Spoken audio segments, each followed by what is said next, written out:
All right, guys, welcome to my new iron unmasking testing grounds. This video is going to take a few minutes because I've got 5 metal detectors out here today. But let me tell you about my metal detecting iron unmasking testing grounds. At this current time, I have 3 levels: level 1, level 3, and level 5. Level 5 being the hardest, self-explanatory, level 3 being middle, and level 1 being the easiest. Level 1 is a button, so there's pewter buttons in all 3 of these levels on that side. There's coins on this side, so we have a modern penny, 1800s large cent, and a 1930s, some era, walking Liberty silver quarter. Now, these nails are on the same plane with the penny. These nails on level 1 are on the same plane with the button. And these nails here in level 3 are elevated with about a 5-inch target. So the non-ferrous is setting at 5 inches and the nails are elevated around the hole up above the target. This level 5 is setting 6 to 8 inches with nails elevated around the target in the hole. Very, very tough test for metal detector. Now, all the modern frequency detectors are out here from $4.99 to $5.99 to $16.99 to $12.99, and we're going to throw the single frequency Garrett AT Pro in, which is at this time still a very popular detector. We see the Duck Boys using it, relic hunting. We see Nugget Noggin using it, relic hunting. We see Aqua Chigger using it, relic hunting. And these guys are actually relic hunting in iron, so this is actually a very good test to see how the AT Pro stacks up to the modern detectors in unmasking capabilities. Well, we're going to get to that. Video is going to be a little while, and I'm going to show you how the iron is configured before we get into the testing real quick. So get your popcorn and your drink and stay tuned, and we'll do a wrap up at the end and talk about how these detectors performed. Colonial nails, 1700s pewter button right here, around 6 to 8, about 8 inches deep right here. You guys can see the hole here. We're going to set up some unmasking scenarios, and we're going to start doing here. I had a bush here, so the ground is really clean, and with colonial iron I'm going to start just placing it in this hole, and we're going to start doing unmasking scenarios in the ground, especially like on artifacts, because you know I want to know which detectors can hit unmasking scenarios in ground at depth the best. Stay tuned.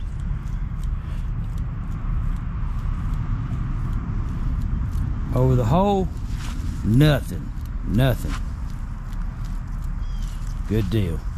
All right, let's put the so over the hole, checked it for faults and nothing going on there. So we're gonna add the target back in here. We got 2 nails here, nail here, and a nail on the other side. So gonna be interesting. So here we have a large cent that we're gonna put in this hole, which is probably gonna be around 5 inches or so. We're gonna put a pewter button in this hole. We're gonna put less iron. We're gonna call these level 1, and we're gonna call these level 5. I do believe is what we're gonna call them. We may call these level 3, but I'm gonna design a setup here where we have different sets of levels of iron unmasking capabilities. We'll probably call these level 3. Those are level 5, and then we'll set up, so we'll have 1, 3, and 5 on the difficulty levels. So I'll show you guys the iron configuration in just a minute. So we got a large cent right there. We're going to take a square nail, this square nail right here in particular, and we're going to tuck it in right about here, and we're going to let it ride. That one square nail. Do you see how high that square nail is above that large cent? Well, that's going to cause problems. We'll call this a level 3. Once you get that 3D elevated iron unmasking, you start having trouble. We're not even going to test the detectors on it. We're going to bury it, and then we'll just run the detectors and let it be a wild result. So the control for this was the Manticore, but there's going to be no control for this. I've done this test off camera on top of the ground. I've done this test on top of the ground for years, similar to this, and we're just gonna bury it, let it ride. Look at that big large cent right there. Every detector should hit that, right? Look how close that nail is to that large cent. Well, let's see what happens. Let me just throw some dirt in the hole here. There we go. So we should have no problem hitting that, right? And for all you guys say, oh, that's freshly buried. Yep, well, that means that it's only going to get tougher. So there's that one. We'll call that a level 3.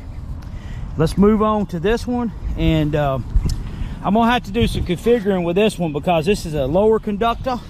And let's see what we got here. Let's put it in there like that.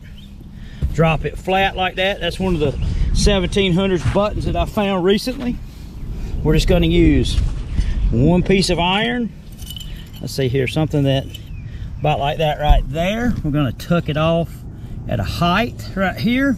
And none of these detectors may hit this. This may turn out to be doggone, I might ought to lower that just a little bit. This might turn out to be level 5. So we're just going to bury it. I'll be back. GoPro stop. So in this test, we're going to use this is a penny, 3 inches or so deep. Let's just throw some iron in the hole with it. Bunch of bits and bobs. Let's see what happens. Kind of down close to the same plane. And we'll just cover this up. We're going to call that level 1. You guys see that? Couple of pieces of iron, level 1. So any detector should be able to pass that, right? Well, we'll see. Let's get it stomped down. We'll come over here. We're going to follow the same trend. Colonial artifacts, pewter buttons. That one may be a brass right there, but still, same principle. 3-inch hole or so. We'll just dump some iron down here. We'll throw that over there. That one there, kind of same plane, and we'll call this same plane testing, you know, pretty much right there. Just covered up. What detector will hit it, what detector won't hit it? Well, let's see. So you guys stay tuned. There's 4. So nothing super crazy on the metal detector. I'll just show you real quick. I don't want the video to draw out too long. Recovery speed 6, discrimination pattern. We're going to change that to all metal. And there's the preset of that, in-depth audio theme with medium profile. Now, let's start out with the easy first. We got a little bit of wind noise here. I hope my mics are blocking it out, but this is the penny. Multiple nails in that hole with a penny, iron surrounded all around. Manticore, that's level 1. Let's try it on the level 1 button. No problem. Got the large scent, 3D iron unmasking, elevated. No problem. We're going to try both of them, one time this way, one time that way. Hits it both ways. Iron audio is going to be on all the metal detectors. A little bit tougher on that button, that pewter button. Hits both ways. So level 5 and level 1, Manticore passes, of course, we knew that it would. Level 5. Walking Liberty quarter with iron. Look at the ID, drags it down, but clearly a non-ferrous target. And struggles that way. That is a tough test, man. That thing is 6 to 8 inches deep with iron elevated above it, and it shows the power of the multi-frequency of the Minelab machines. We're going to look at the other brands too. This is a very tough test here. Small 1700s pewter button, tucked in iron, clipping on it, wearing it out. So Manticore, you guys see what it do. One of the best in the business. We're going to pick up the second most expensive metal detector, and I'm going to have to figure out how I'm going to do this because all right guys, level 1. I can tell you that the camera mics are affecting the Deus too because of the wirelessness, but level 1, let's try it and see what happens here. The other way. That's the penny. Yeah, that's pretty wild, right? Level 1. Pewter button. Not a problem. Level 2. Large scent, not a problem. And that is the first time I've tested the Deus 2. I've done that in the blind. But I already know if the Manticore's passing it, Deus 2 is going to pass it and possibly do better. Level 3 there. Both ways. Level 5.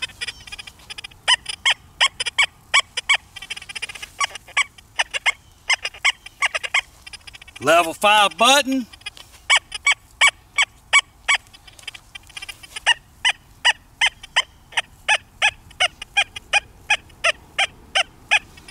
Pretty impressive, right? Stay tuned.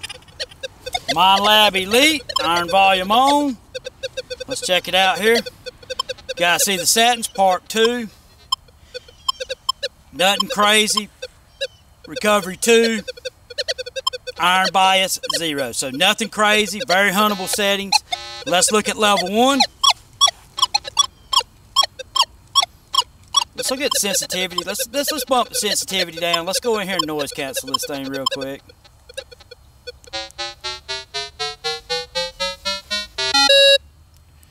All right, level 1. The other way.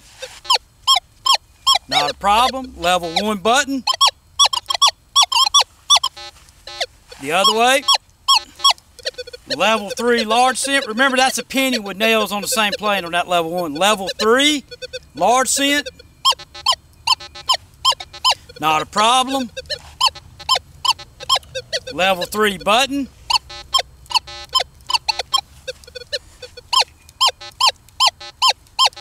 Clearly a digger. Level 5.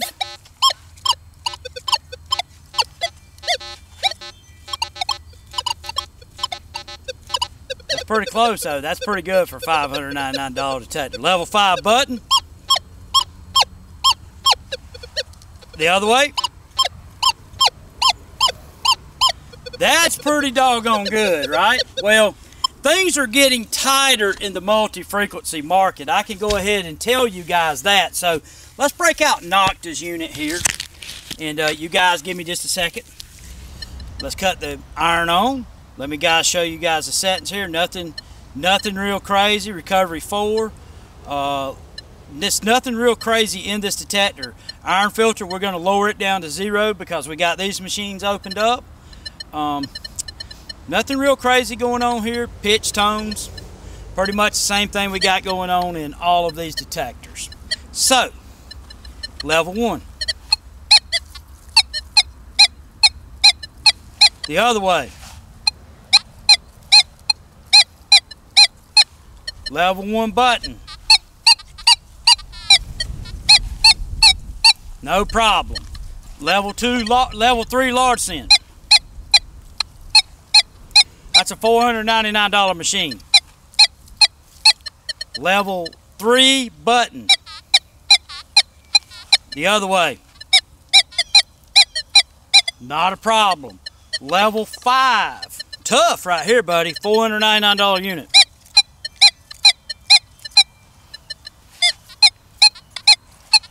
And level 5 button. This is the toughest test in the yard.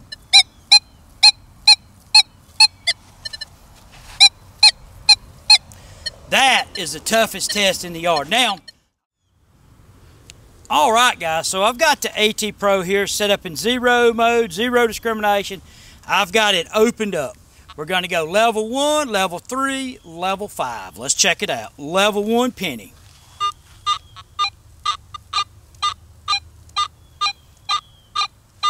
Turning on it. Level 1. Turning on it. Cause the iron that way. Level 3, large scent.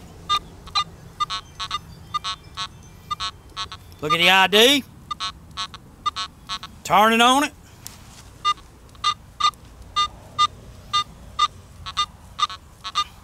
Level 3 button. Absolutely nothing. Turning on it.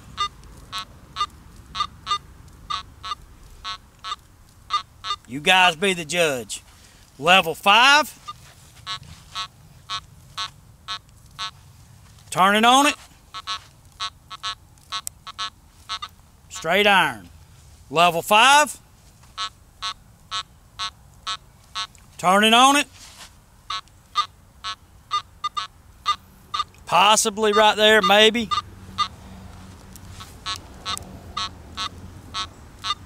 Straight iron.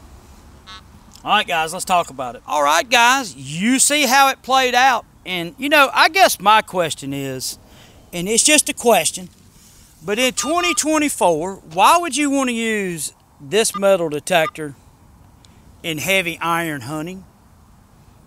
It's just a question. I've known this for years about the AT line, and I've showed it multiple times that, you know, in iron unmasking, in my opinion, they're way behind these detectors. It's real easy to see from this test alone, just 3 tiers, level 1, level 3, and level 5, on a high conductor and a low conductor, just how far the single frequency line of detectors have, you know, got left behind in the dust by the multi-frequency metal detectors of the future. Now, this is not just about the Garrett AT Pro. This is about White's, Tesoro, Technetics, Fisher F75. You're going to see the same results on those single frequency detectors that you just seen with the Garrett AT Pro. Why is that? Well, this modern multi-frequency has some magic on it in unmasking. It has some magic in unmasking on higher conductors and lower conductors. These higher frequency metal detectors are just, I guess it has to do with physics. The higher frequency just has an advantage of unmasking in iron. And I can replicate, I can show this over and over again for you naysayers out there in YouTube land. But there's no need. The proof is in the pudding.